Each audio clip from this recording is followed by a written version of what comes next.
Hello le micro, vous souhaitez déclarer votre chiffre d'affaires en micro-entreprise? Eh bien ça tombe bien, je vous ai fait un petit tuto. Je vous explique comment ça marche.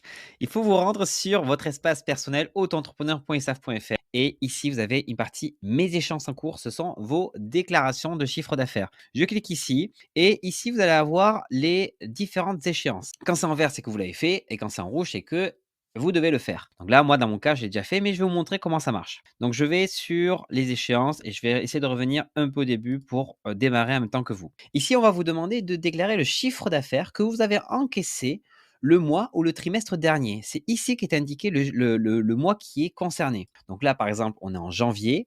Je fais ma déclaration de janvier sur le chiffre d'affaires de décembre 2022. Donc là, c'est bien le chiffre d'affaires encaissé en 2022. Ici, vous remplissez votre chiffre d'affaires en fonction de vos activités. Il se peut que vous exercez plusieurs types d'activités différentes et donc il va falloir en gros ventiler, mettre dans des différentes cases votre chiffre d'affaires. Si vous faites tout ce qui est conseil, formation, etc., vous faites une prestation de service libérale, vous allez devoir, BNC, hein, vous allez devoir déclarer dans chiffre d'affaires des autres prestations de service. Donc tout ce qui est conseil, formation, ça peut être développement, ça peut être médecine douce, etc. Si vous faites tout ce qui est activité de chauffeur VTC, les livreurs à vélo, etc., Uber Eats, vous faites de l'apport d'affaires, vous faites du BTP, des choses comme ça, c'est d'un chiffre d'affaires des prestations de services commerciales ou artisanales. Ça prend aussi en compte l'esthétique, la coiffure, etc., prothésie angulaire, tout ça, ça va dans prestations de services commerciales ou artisanales. Et après, vous avez le chiffre d'affaires des ventes de marchandises. Ça, c'est dès lors que vous achetez pour revendre, faites du e-commerce, dropshipping ou autre. Ça peut prendre aussi en compte ceux qui font de l'artisanat et en gros qui vont créer des bijoux, qui vont vendre des accessoires, etc. Dès lors que vous concevez quelque chose, vous créez quelque chose à partir de matières premières et que vous revendez ça, c'est dans chiffre d'affaires des ventes de marchandises. Donc, par exemple, je prends l'exemple d'un artisan qui fait qui coud, on va dire, qui tricote, qui coud.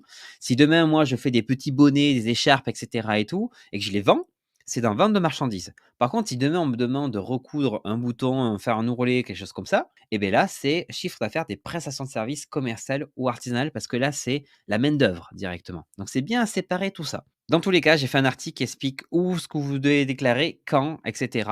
Et vous avez aussi un chatbot sur concernant la déclaration de chiffre d'affaires. Je vous ai mis les liens en description. Une fois que c'est fait, vous faites suivant. Ici, vous allez avoir un message qui va vous demander est-ce que vous voulez confirmer ces montants-là. Vous faites oui. Et vous allez arriver sur une page avec l'ensemble des cotisations qui vont être à payer. Donc tous ces montants-là, ce sont les cotisations sociales et parfois l'impôt quand vous avez le versement libératoire qui va être à payer. Et après, vous allez avoir en bas total à payer 1200. Alors là, c'est pour mon cas, mais pour vous, vous allez avoir un autre montant qui va être à payer. Si vous êtes d'accord, vous faites valider. De toute façon, vous n'avez pas trop le choix. Vous faites valider. Êtes-vous sûr de certain de vouloir valider cette déclaration? Je dis oui, ok, je confirme. Là, c'est l'étape de la déclaration. On vous dit que vous pouvez la modifier jusqu'au 31 janvier.